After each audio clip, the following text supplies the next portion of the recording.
Саламатсыздар, құрметті көрермендер. Достық подкасттың кезекті шығарылымы біз бүгін тәуелсіздік және патриотизм тақырыбында сөз өрбітетін боламыз, ой таластырамыз, пікір таластырамыз. Ол үшін біз студия қонағы ретінде Светоч Атырау этномәдени бірлестігінің төрайымы Раиса Афанасьевна Үйткова ханым шақырдық. Студиямызға қош келдіңіз. Сонымен бірге Қазақстан Халқы Ассамблеясы Атырау облыстық филиалының бас сарапшысы Дамир Қойшыбаев мырза. Студиямызға қош келдіңіздер. Ендеше тақырыбымызға көшейік. Жалпы тәуелсіздіктің не екенін білеміз. Осы тәуелсіз елдің патриоты, жалпы патриотизм деген қандай түсінігіз? Не түсінеміз патриотизм? Патриот — это тот сон адам, жақсы өзін елі көретін адам. Ол біріншіне тіл білу, салт дәстүр білу керек, соны насихаттау керек. И елімізге көрсету, қандай еліміз, қандай патриоттық, сондай көрсеткенде айтамыз, қандай жетістікке жетіп отырмыз. Бірінші ол деген кішкентайға дұрыс тәрбие беру, білу үшін үлкен адамды қалай сөйлесу керек, қандай сөзмен қарау керек, а жас балдарға үйрету керек, үлкен адамға қалай сөйлеу керек, қандай көмек көрсету керек, қандай сыйластық керек. Біз білеміз, бала туғанда бізді не айтамыз? Бірінші бесікке саламыз. Бесікке саламыз, ол оқимыз, қандай бала өседі.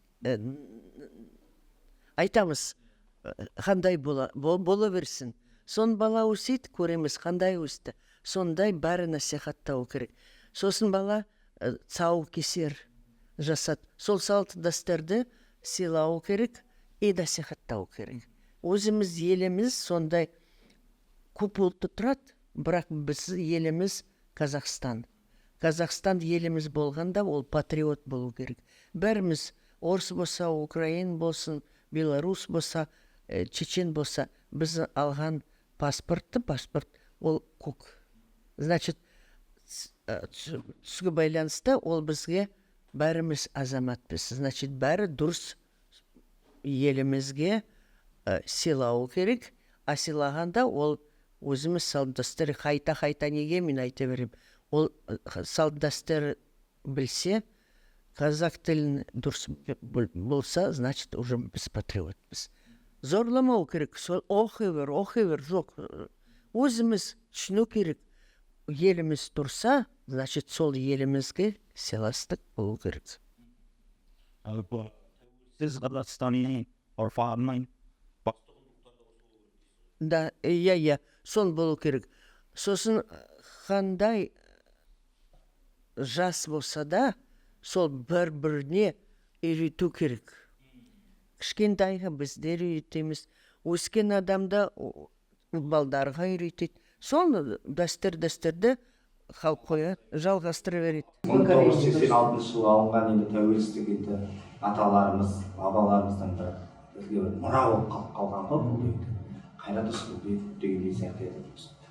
Ләззат Асанова, сол енді апаларымыз, ағаларымыздан қалған осының барлығы бір өзіне деген патриоттықпен елімді, жерімді, осы жас демей 16 жастардай, 18 жастардай боздақтар, балалар, жас қыздар шықты ғой, алаң алдына шықты, өздерінің еркісімен, өздерінің анағыдай отанға сүйіспеншілігін көрсетіп, адамгершілік асыл қасиет дейді ғой, бір айтып өткендей, адамгершілікпен ішіндегі бір мысал болып қалғанын, осының барлығы бір куә болып қалады.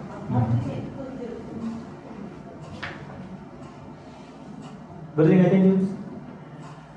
Мен ойлап отырмын, патриот болғанда, ол патриотты руханы бәрі кім түртейтіні бар, бит сен патриот боласың. Бірақ өзін дұрыс сон болатын болса білмесе, ешқайда шықпа. Кейде ақшада төлейді, сен үйт, сон айт, сон алланың ашық, бірақ өзін білу керек. Не үшін барасың? Не үшін сен сондай айтасың? Сөзге тұрақты болу керек. Бір патриот болғаса, значит, жан-жақтан жаман қоспау керек. Елді сүю керек. Тұтастықты қай жерде тұрса да біздің Қазақстан өте үлкен.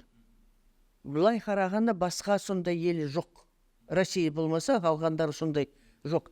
А бізде қазір осы қазір уақытта сен үйт, бүйт, саған бірдені төлейміз, саған бірдені жасаймыз. Сол қызғанбау керек. Мен патриот болғанда ешқандай қызғанбау керек. Мен барамды жасап қоям, тауып алам. Жоқ. Жастар да максималист ақша береміз. Мен сондай жамандаймын, үйтеймін, сөйтеймін, сосын кешірім сұраймын. Жоқ, балдар. Сондай болмайды. Егер сен патриот, сақ болу керек. Білмесе, үлкен адамға барып ақылын сұра. Енді ол үлкен кісілер өмірден көргендерін айтады. Қазіргі жастардың айтып өткендей, ол түсінбейтіні бар, түсінетіндер де бар. Қазір сен бір 500 теңге беріп, так ертең сен адамға жамандаш десең, ол жастар дайын болады. Бірақ келгенде, ал өзінің ішінде тұрған отанға сүйіспеншілік, бағана айтып өткендей, патриоттыққа деген бір сезім болу керек та, мысалы. Патриоттық деген не? Кім десең, олар айтады. Патриоттық деген мынандай, ол мынандай деген сияқты. Ал патриоттық деген елтаңба, әнұран, туған жер, отан деген сияқты етіп ойға келеді. Сол осындай етіп қазір енді жаңа дұрыс айтып отырсыз, Раиса Афанасьевна, қазір жан жақтан анталап жатқан елдер көп бізге. Қазақстанның ауызбіршілігін қызғанып, тәуелсіздігін қызғанып, әртүрлі идеологиялар сіңіріп жатқан. Осы орайда осындай сіз енді жарты ғасырдан астам тәжірибесі бар педагогсыз ғой. Жастар тәрбиелеуде, патриот етіп тәрбиелеуде неге мән беру керекпіз? Мұғалімдер болсын, қарапайым адамдар болсын, қатардағы азаматтар болсын, отбасыдан басталу керек па? Ол дұрыс айтасыз, отбасына. Қазір балдарын дұрыстап қараса, балдарға все дозволенность. Қолына дегенде жасаймыз. Ақша болса, шашын бояу, шоколад алу, тамақ жемеу.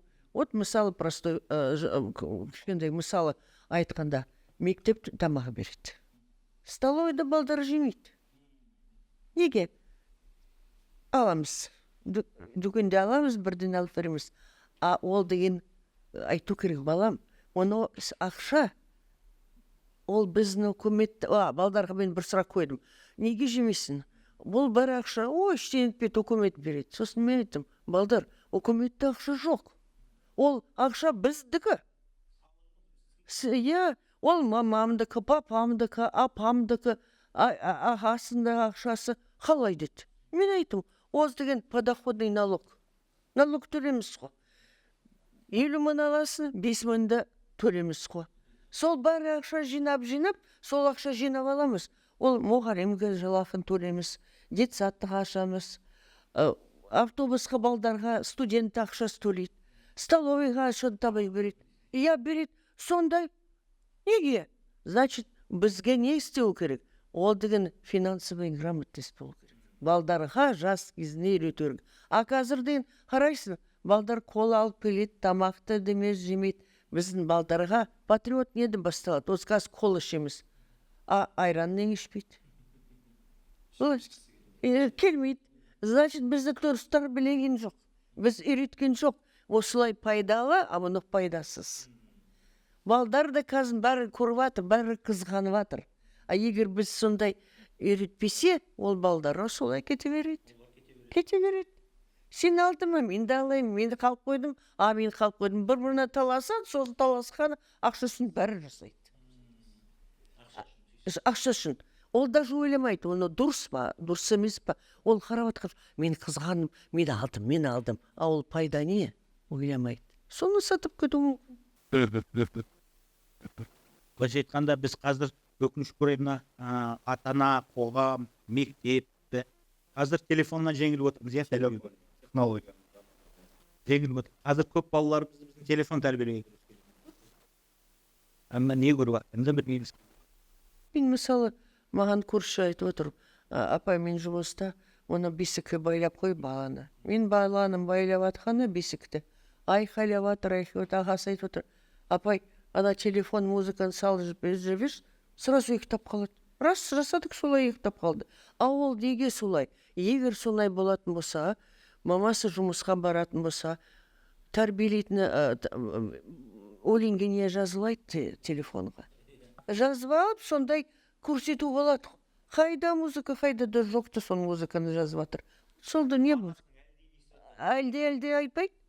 Сонда жазып алса әлде баласына қойса балада ұйықтап қалады. Анасы дауысы. Мен өткенде көргенде зәрем кетті. Айтырмын, аялай, телефонда тыңдап отыр. Ешкімді тыңдап отқан жоқ. Бескі байладық, салдық, солай болып тұр.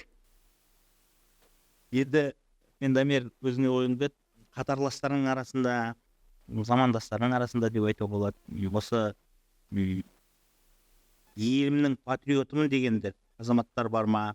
Енді замандастардың қатарласында болғандықтан айтайын осы жерде біздерде қазіргі жас буындар бірге жүрген достарым халыққа көмектесуден бастап жатыр.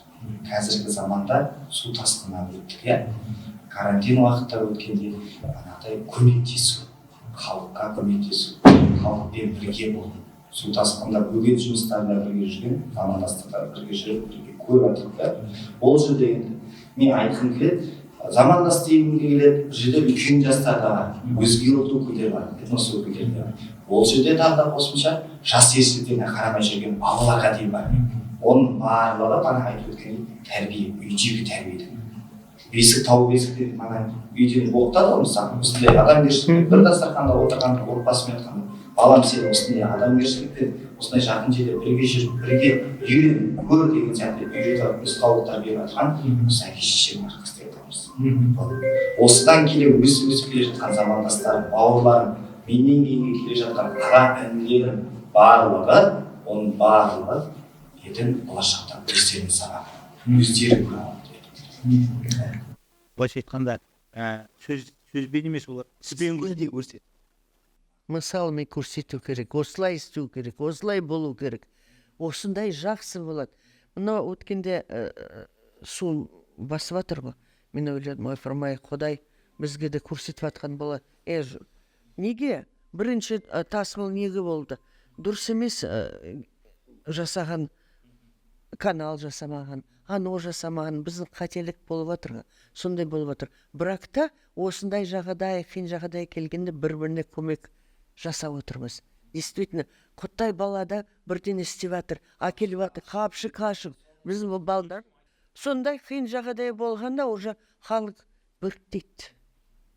Сонда мысалға балдарға айту керек, осылай болғанда осылай жасадық, жеңдік. Осылай болатын болса, бәріміз жеңеміз ғой. Қиын болса да болады, кете береді. Бірақ жақсылық жасалса, артқа барамыз. Және сондайдың бір мысалы ретінде мен Қазақстан Халқы Ассамблеясындағы әртүрлі этномәдени орталықтардың болсын, жалпы достық үйінің Қазақстан Халқы Ассамблеясы филиалының болсын, ол қайырымдылық мәселесі, жомарт жан бар, сосын жалпы іс-шараларға бірігіп қайырымдылық көрсету мәселелері. Ол да өскелең ұрпақтың бойында патриотизм тәрбиелейді ғой, қалай ойлайсыздар? Солай. Благотворительность. Благотворительность дұрыс қой. Бірақ кейбіреулер адам мұны рахметмен алады. А кейбіреулер адамда келгенде ол дейді, бізге не келіп отырсың? Маған ақшалай берсе болады. Біз өткенде барғанда көрдік қой бір әйелге. Маған керек емес сондай. Битіп есік ашты, қанша мені тамағы жатыр. Значит, сен балдарға тамақ пісірмейсің дұрыс. Неге солай жата береді? Сен неге берген ризашылық болмай жүрсің? Значит, сен қанша берсе де сен риза болмайсың. Иждивенчество. Сонда массовый иждивенчество. Сол уже басып кетті. Сосын сондай телефон алғанда, мұны модель алдыма келесі 5 айды келесі модельді алып отырмын. Осы не үшін керек? Телефон бізге не керек? Тік бір-біріне қатынасып жасау, бір-біріне сөйлесу болды. А өлді простой телефон болғанда ешкім өлген жоқ. Сондай стационарный телефон болған. И то кейде болды, біріне де, біреуіне де жоқ. Кешірім сұрап келеміз, звондаймыз. Өлген істей жоқ. Халыққа қазысыну керек. Бәрі келген, артық келген тамақта, ақшада ол зиянды. Ол пайда жоқ. Сондай болсын, что саку істеймайды дегенде сотын өкпелеп жатыр неге жоқ. А жұмысқа ешкім бармайды. Масылдық психология иждивенчество қаптап кетті. шын айтасыз, бұл өкінішке орай және үлкендер емес, жастардың арасында да. Қазір де уже 30-тан астам адамға уже иждивенчество бар. Бір кездер осы преемственность поколение, ұрпақта сабақтас үзіліп қалған жоқ па, сол преемственность поколение. Үзіліп кетті. Қазір де құттай қыз, мысалы, мектептен барғана бар ереже бар. Немен бару керек, немен бармау керек. Ауылда форма болды. Қазір шашын бояп алады, тырнағы бояп алады, бәрі бояп алады. Попробуй, біреу ескерту жасап қойшы. Сразу жазады, блогердер келеді, осындай айқай шығарады. Мен балам үйтіп сөйлеп жатыр, бүйтіп жатыр. А біреу қымбатты көйлек алып алады, біреу қымбатты жағдай жоқ. Қазірден бөлініп кетеді. Сол мектептен бөлініп кетеді уже балдар. Анау да солай болады, мұны да солай, студенттер солай. Қазір колледж студенттер шамалы бар. Төбелестен төбелес. Иә, төбелес. Ауылда қырылып, қалан қырылып. Қазір мұғалім мен студент айыра алмайсыз, киім киісінен, боянуын. Сосын ол деген не зат. Қазір студенттер шын айтқанда ол оқымайды, олдай Google-да жазып алады. Курсовойды жазып алады, болды. А өзі сұрақта жауап бере алмайды, өзі сөйлей алмайды. Неге? Потому что ақша бар, сатып аламыз деген. Ата-анасы солай тәрбие беріп қойған. Тәрбие берген. Іштен етпейді, басқа частный мектепке барамыз, оқимыз. Сондай болады. Мен солай Қауіп қой негізі. қауіп. Мемлекет жоқ. Целое поколение из взрослых иждивенческих. Я қазір деген былай қарағанда, если ты хочешь сломать государство, уничтожь образование. Ауылда біз ручкамен жазатын едік. Почеркті жақсы болды. Бәріміз кітап оқитын едік. Кітапты қаз осы Кавказ балдарды басталып жатыр. Кітапхана барады, бірден істеп жатыр. А вообще жалпы былай қарағанда 30 жасында балдар көптен оққан жоқ. Қазір балдарды айтып отыр. Осы сен жасы нешінде қазір? 19. Вот, 19-да. Саған қиын ба? Былай кейін балдармен Иә, бар. Ол бүйтіп қарайды, сен папасы осындай, машина осындай, сен неге машина жоқ? Вот қазір деген вообще ono процесс көп контрольде қою керек. И бірінші ата-аналармен жұмыс істеу керек. Потому что тәрбиелейді үйден бала. Саған бәрі болады, балам, или жылағанда деп жылайды. Болды, жасамайым деп, бармайым деп. Қазір деген жасайды балдар. Олай болмайды. Ондай болмайды. Мұнау белый, это черный, мұнау қара, мұнау ақ. Мұнау болады, мұнау болмайды. Педай жоқ, жауатын, болмайды. Кезінде Райса апайымызда сіздердің кездерде білетініміз бойынша біздер баламыз ғой, боз бала деп айтқым келеді. Бірақ енді ата әжелер барша тәртіп болды сіздердің кездерде тәртіпті сол қайтып келсе екен деген біздерде ой бар. Сол тәртіппен келсе, анағыдай пионерский болды ғой, біреуіне ант қабылдап, мынандай класстың ішінде, әр класстың ішінде қателеспесем, ата әжелерді онда үздіктердің қатарында бір партада отырады. Дұрыс. Сондай партаға сонда бала өзі талпынады дейді. Соның өзі деген. Отырушын, сол парта отырушын. Ол Лениннің партасы болғасын, бесіктердің қатарында отырған бала соған қызығады. Идеология өзгерту керек, идеология өзгерту. Главное идеология болу керек, өз елін сыйлау, поколение бір-біріне үлкенді сыйлау, ақшыл сыйлау. Қазір ақша сыйлау отырмыз. Кімнің ақшасы көп? Кімнің ақшасы көп, сол керемет. Сол кісінің сөзі өтеді ол. Иә, сөз өтеді. Енді жазғы уақытта ішек каникулда бала бос жатыр. Балалар тиімді өткізу керек, жазғы демалысында. Анағыдай далаға шығып, КамАЗға ар жаққа жайлаудың төбесіне барып, шөп шауып сөйтіп келген бірге жүрген достар, саған біздер де замандастар болып, біздер де көргіміз келеді. Ол енді сіздердің кезіндегі тәртіпті біздер сосын бар. Сельхоз работа болды, біз бәрі жинадық, помидорды жинадық, картопты қастық, бәрі істедік. Қазір балдар картоп қалай есен білмейді, помидор қалай базарға сатып аламыз болды. А ол қалай болып отыр. А мынау қазір жағдай болғаны су тасқын болып кетті. Жастарымыз енді барынша ынталанып, өздерін көрсетіп, анағыдай өздерімен жақсы болып, ана патриоттық қой ішінде жатқан соны шығарып, өздерін көрсетіп, міне бағана айтып өткендей, бауыржан атамыз айтады ғой, отан үшін отқа түс күймейсің. Иә, Сол сияқты иә, отан үшін дұрыс. барса, өзі сабақ алып, өзі болашақта бір маман иесі болатын. Рахмет. Қазір мысалы кешіріңіз, Әрине. колледжге барайын десе, келер жоқ бармаймын. Жоқ бармаймын, институтқа барамын. А институт былай қарағанда, институт саған сразу ештеңе бермейді. Колледжді барғанда бір жыл просто оқисың, стипендия алады. Қазір емтихан тапсырмайды, бірақ сен мамандық аласың. Хай болмайды. Диплом аласың, еще практика бар. Сенде практика барғанда уже қолмен ұстап білесің. Мен, мысалы, мен немерем, колледжді түсіме айтып жоқ, институтқа бармайсың, колледжді барасың, сосын ар жағында өзі келесің. Бірінші стипендия алды, үш болды, сосын мен айттым, үш болса, сен стипендия алмайсың. Бірінші семестр аласың, қалғандар стипендия алмайсың. Мұны жаса. Жасады. Правда, жері ойым, обязательно сонда жасау керек пе? Еді.